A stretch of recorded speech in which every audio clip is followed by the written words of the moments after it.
오늘 우리에게 주시는 하나님의 말씀은 로마서 3장 9절에서 20절 말씀입니다. 그러면 어떠하냐? 우리는 나으냐? 결코 아니라. 유대인이나 헬라인이나 다 죄 아래 있다고 우리가 이미 선언하였느니라. 기록된 바 의인은 없나니 하나도 없으며 깨닫는 자도 없고 하나님을 찾는 자도 없고 다 치우쳐 함께 무익하게 되고 선을 행하는 자는 없나니 하나도 없도다. 그들의 목구멍은 열린 무덤이요 그 혀로는 속임을 일삼으며 그 입술에는 독사의 독이 있고 그 입에는 저주와 악독이 가득하고 그 발은 피 흘리는 데 빠른지라.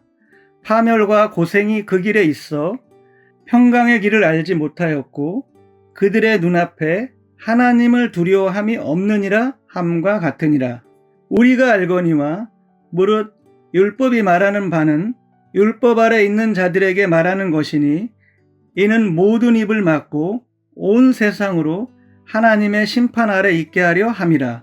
그러므로 율법의 행위로 그의 앞에 의롭다 하심을 얻을 육체가 없나니 율법으로는 죄를 깨달음이니라. 아멘.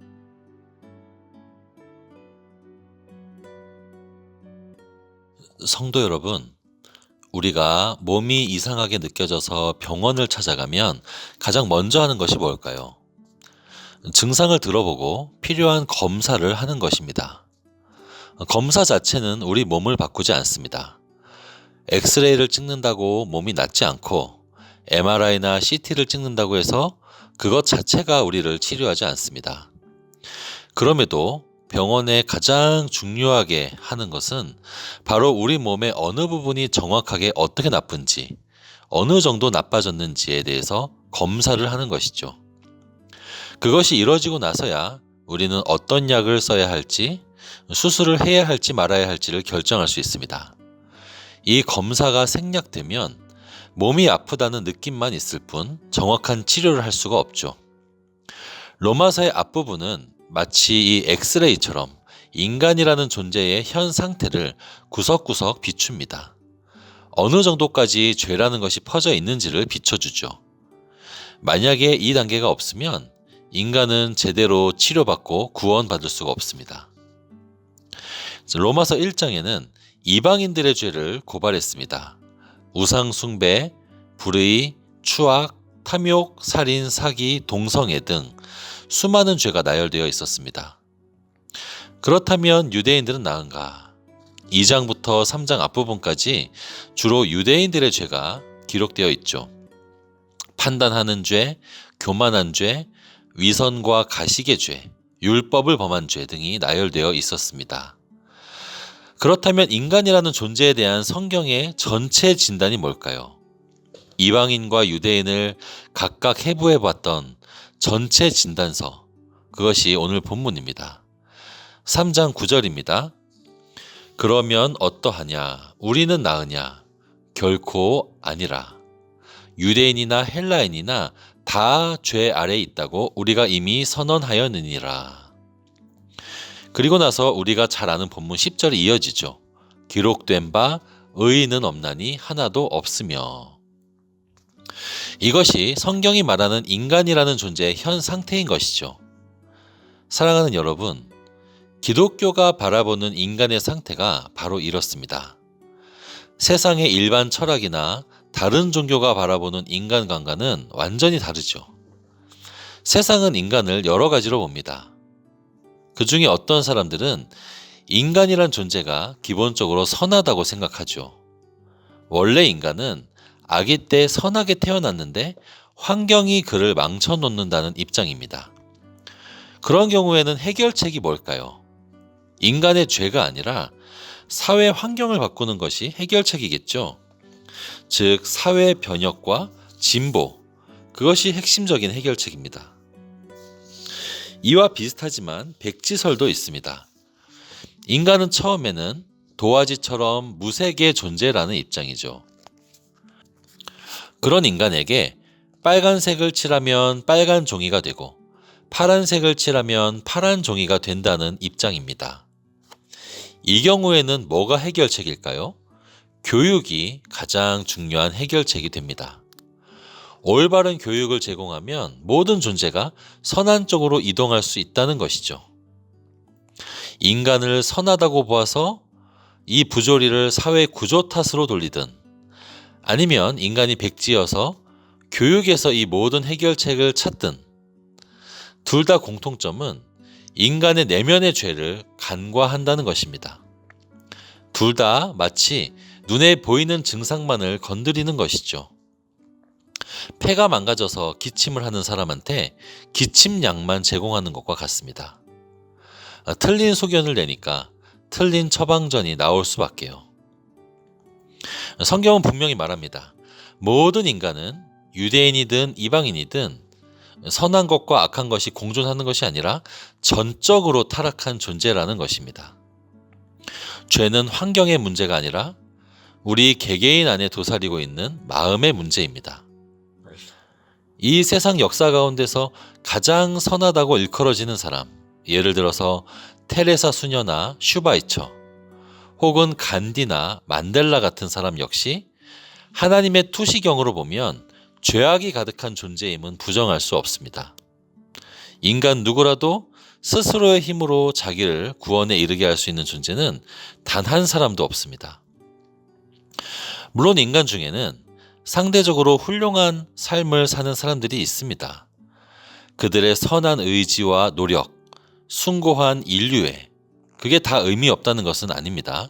그러나 그마저도 인간은 타락으로 인한 근본적인 무지를 가지고 있기 때문에 그들이 정말로 인류의 문제를 해결하진 못했고 오히려 악화되는 경우가 많다는 것이죠.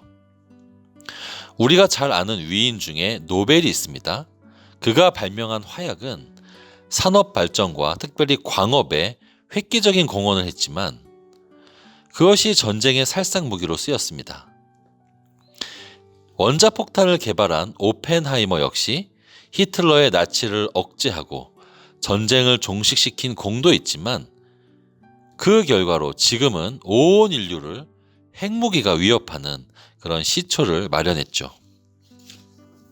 인간이 기근과 가난을 극복해보고자 개발을 하는 것은 환경 파괴로 이어지고 농약과 비료를 사용하는 것은 토양과 수질 오염의 원인이 됩니다. 수확량을 늘려서 가난을 극복하고 인류를 번영시키고자 과학자들은 유전자 조작 농산물을 만들었는데 그것들이 생태계 교란을 야기합니다. 좋은 사회를 만들기 위해서 정치인들이 복지 정책을 늘리면 인간의 의존성이 증가되고 반대로 경쟁력을 높이는 방향으로 가면 인간성이 피폐해집니다. 12절 본문입니다. 다 치우쳐 함께 무익하게 되고 선을 행하는 자는 없나니 하나도 없도다. 모든 사람이 각각 다 나름대로는 잘해본다고 하지만 우리의 타락한 본성, 타락한 지성, 타락한 의지로는 절대로 인류를 구할 수도 없을 뿐만 아니라 우리 스스로의 구원을 이룰 수도 없다는 것이 성경의 진단입니다. 초 위에 피어있는 예쁘고 작은 촛불이나 산을 태우는 무시무시한 산불이나 둘 다가 완전히 동일한 성질을 가진 불들입니다. 산불이라고 해서 그 속성 자체가 더 강력하거나 또 촛불이라고 해서 그 속성 자체가 더 약한 것이 아닙니다. 차이가 있다면 산불은 그 불이 번져나갈 환경과 만났다는 그 차이만 있을 뿐입니다. 그것처럼 아무리 선해 보이는 사람도 그 안에 죄가 다 있는데 그것이 불타오를 환경을 만나지 못해서 억제되어 있고 또 반대로 아무리 악해 보이는 사람도 똑같은 죄를 가지고 있는데 활성화될 삶의 환경이 만들어졌기 때문입니다. 모든 인간은 죄 쪽으로 기울어져 있는 마음을 가지고 있습니다. 하나님은 그것을 아시고 그것으로 우리를 판단하십니다. 이게 정확한 진단입니다. 그렇다면 우리는 어떻게 해야 할까요? 우리는 우리가 가진 의로움이 아닌 외부 다른 존재의 의로움에 기댈 수밖에 없습니다. 물에 빠진 자가 자기를 건질 수 없듯이 더러운 손을 가진 자가 자기 몸을 깨끗이 닦을 수 없듯이 숨을 쉴 수 없는 자가 심폐소생을 스스로 할 수 없듯이 죄악이 가득한 인간은 반드시 외부의 존재가 우리 죄를 해결해 줘야 합니다. 그것을 위해서 하나님의 아들 예수 그리스도가 오셨습니다. 인간의 혈통이 아닌 성령으로 잉태하셨고 온전한 삶을 사신 그분께서 직접 십자가를 지셨습니다. 우리는 그분의 의로 우리의 의를 선물 받았습니다. 그분의 의가 우리에게 전가되는 것이죠. 그러나 여전히 죄악된 본성의 성질 중에 하나는 자기 스스로에 대한 판단을 흐리게 하는 것입니다. 자기가 죄악되나 스스로 구원의 일부를 이룰 수 있을 정도는 된다고 여기는 것이죠. 똑같이 은혜 받은 죄인들인데 내가 조금 더 낫고 내가 조금 더 지혜롭다고 생각합니다. 기억하시기 바랍니다. 우리 모두는 예수 그리스도의 의로 구원받은 존재고 그렇기에 우리 숨이 걷어지는 그 마지막 순간까지 우리가 남들 앞에서 내세우고 교만할 수 있는 그 어떤 근거도 없습니다. 그저 끝까지 그 은혜를 내 발로 걷어차고 나가지 않도록 겸손하며 나를 붙들어 주시기를 간구하며 살아갈 뿐인 것이죠. 철저히 무능한 우리를 구원하신 우리 주 예수 그리스도의 그 은혜, 그것을 늘 의지하며 살아가는 저와 여러분이 되시기를 바랍니다.